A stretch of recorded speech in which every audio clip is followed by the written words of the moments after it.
So in this problem, we have a rotary drum dryer used to process 600 kilogram or of wet solids. So in letter A, we are required to get the volumetric flow rates of the air entering and leaving the preheater and dryer at cubic meter per minute. So in first part, we get H1 by using this equation. The partial pressure over total pressure minus partial pressure times 18 over 29. So using table 2-5 at 38 degrees, we obtain the value for the vapor pressure at this temperature.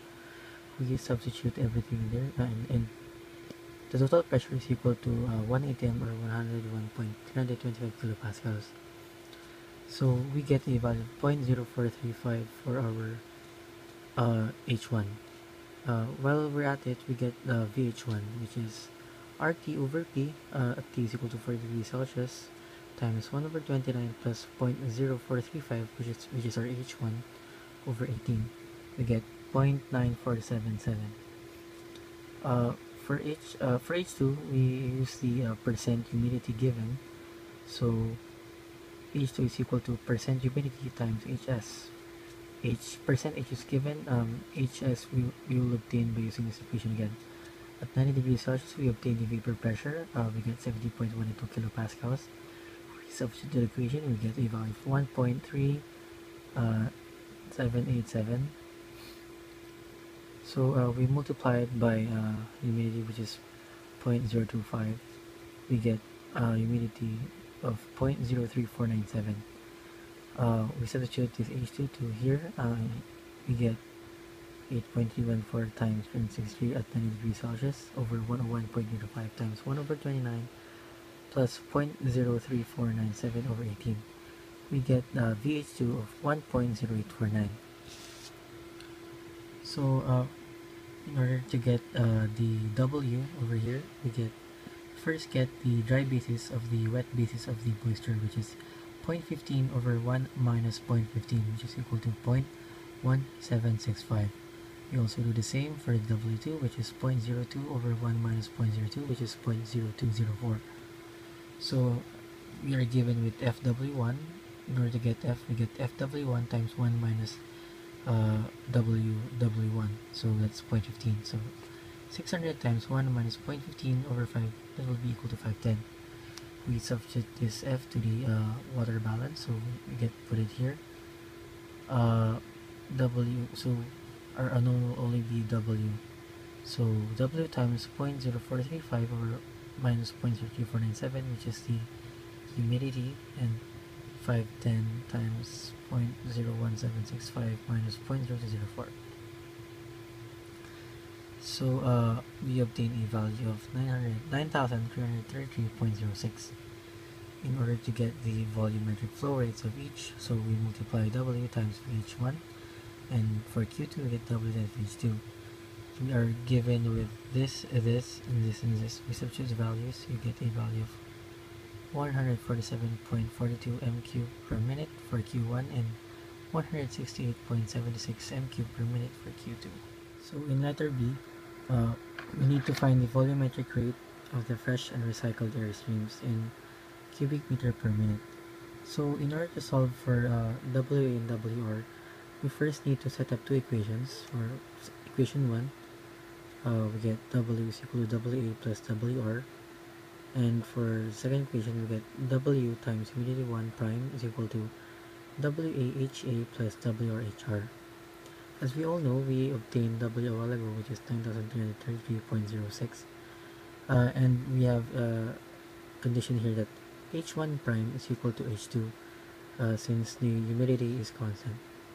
So that will be equal to 0.03497, and HR is recycled, so it will be still the same as H1, which is 0.0435. So the only thing missing now is our HA. So in order to find HA, HA is equal to, we use the vapor pressure at 1.282 over 101.325. Our vapor pressure at 28 degrees Celsius times 18 over 29. So we get a value of 7.616 times 10 to the negative 3. By substituting everything into the equation, by using system of equations, you have two unknowns, therefore you need two equations. So we get a value of 2,218.5654 and 7,114.495. So we will get the VHA, before we forget, we get 8.314 and times 301 over 101.325 times 1 over 29 plus the HE we have obtained a while ago, put it here over 18. So we get a VHA of 0.8621. Since we have a VHA and we have obtained WA, we multiply those two terms and we divide it by 60 since we are required in cubic meters per minute, so that will be 31.88 cubic meter per minute. Also we do the same, we have obtained WR here, 7,114.495, which is here, and our VHR will be the same as VH1 since it is under cycle, 0.9477. We multiply two terms, we get 112.37 cubic meters per minute. So for letter C, we are required to get QH. So we focus more on the heat of the dryer, of the heater. So we have a formula of QH is equal to WI2 minus WI1. WI1 is equal to WA1A plus WRIR. We have obtained the value for W value, which is 9,333.06. I2 will be solved using this formula of 1.005 times 90 plus the temperature that is within I2 plus the humidity H2, which is 0.03497 times the quantity 1.884 times the temperature of 90 plus 2,501. We get some for I2. For WA, we got this value from letter B. So we get one hub for letter for IA. We use the same equation as for I2, but we use the humidity that we have obtained a while ago and the temperature, which is 28. So 1.005 times 28 plus 0.00762 times 1.884 times 28 plus 2501. So we get the value for A. For WR, we have obtained this a while ago, same as for WA. And for IR, we use the same thing, 1.005 times 40 plus 0.0435 times 1.84 times 40 plus 2501. By substituting all values which is given, we substitute everything into the equation. We will get this value. We will get a total. So we divide everything by 3,600 in order to convert it into kilowatts. We obtain a value of 748.184 kilowatts, and that is the value for QH around the heater. For letter D, we are required to get the heat loss in the dryer, so we have a formula of HO times the area times the T log mean. HO is given, which is 55 watts per square meter Kelvin, times the area of the cylinder, which is pi dl.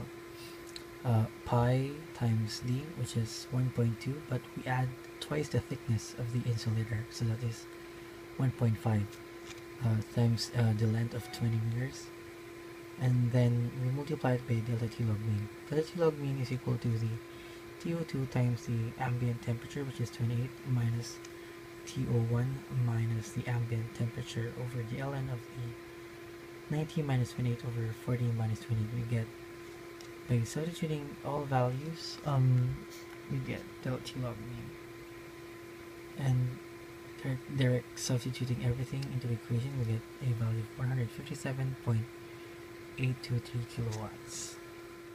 For letter D, for letter E, we are required to get the external heat requirement to the dryer in kilowatts. So we have an equation here. QD is equal to W times I1 minus I2 plus F times enthalpy 2 minus enthalpy 1 plus QL. W is given. Let's check. I1 we have obtained a while ago. Check. And I2 as well. F is also given.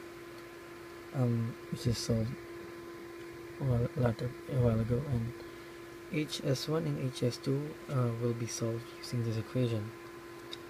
The CPS plus 4.184 times the wet times the moisture content in dry basis times the temperature. So we get a value for HS1, which is 140.877. We do the same for HS2. 4.4 plus 4.184 times the moisture content, which is 0.004 times TS2, which is 33 degrees Celsius. We get 148.0167, which we will plug in this equation. Check. So we divide everything by 2 times 600 to obtain a consistent unit of kilowatts. So we get this one and this one. Also, we obtained QL a while ago. Then we substitute everything. We add everything to get QD. QD is equal to 76.56 kilowatts.